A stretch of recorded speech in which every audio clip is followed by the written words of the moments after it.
Mga kapuso, dagsana ang mga biyahero ngayong Lunes Santo. Tulad po sa PITX kung saan may mga biyahe ng fully booked. Dalawang bus driver ang nagpositibo rin sa drug test. Live mula roon, nakatutok si Jonathan Andal. Jonathan. Emil, kita mo sa likod ko, ang dami ng pasahero rito. Hindi pa naman siksikan, pero sabi ng PITX, ito na po yung umpisa ng dagsa ng mga babiyahe ngayong Semana Santa. Kung ang biyahe nyo po ay pabicol dito sa PITX, nako, fully booked na po yung maraming air-conditioned buses dito. Biglang nag-random drug test sa PITX kanina at sa 123 na sumailalim dito, 2 ang nagpositibo sa shabu, kabilang ang bus driver na ito. Dala lang po ng barkada sa gabi lang. Ano po? Dala lang po ng barkada. Dala ng barkada. So, ano pong ginamit ninyo? Nakahiya ako sa pamilya.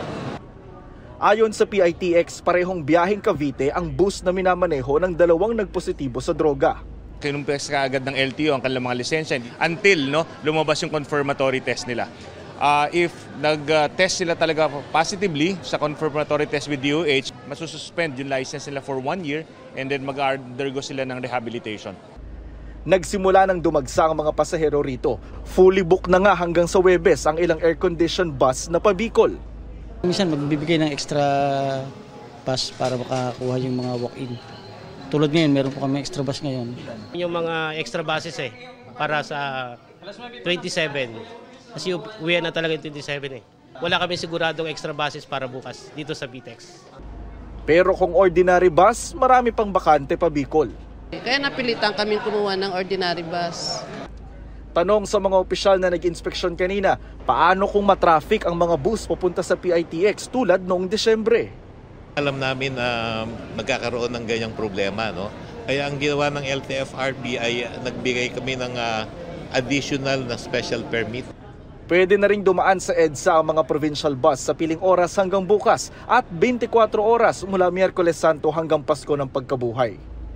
Para bumilis yung turnaround time ng ating mga buses, lalong-lalo na yung galing sa probinsya, para po makakater sila ng mas maraming pasahero. Wala ring coding sa Huwebes at Biyernes Santo. May inilunsad namang online bantay lakbay na may hotline 1326 kung saan pwede tumawag ang mga mabibiktima ng travel scam. At bagamat walang namomonitor na banta sa seguridad ng PNP, pinag-iingat ang lahat sa ipopost nila sa social media. Huwag niyo po ipopost sa social media na wala kayo sa bahay at maglalakbay kayo kung saan-saan dahil makikita po ng mga magnanakaw. Para naman iwas sunog, wag daw iwang nakasaksak ang mga appliances. Obserbahan din kung dapat palitan ng saksakan. Kung makita ninyo ang outlet ninyo ay medyo nag-i-spark, palitan nyo na, mura lang ang outlet kaysa magkasunog. May Holy Week shift muna ang maraming bumbero, pati mga pulis at tauhan ng MMDA.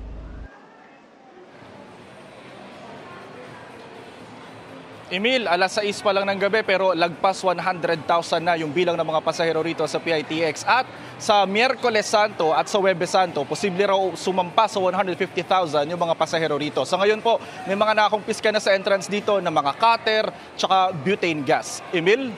Maraming salamat, Jonathan Andal.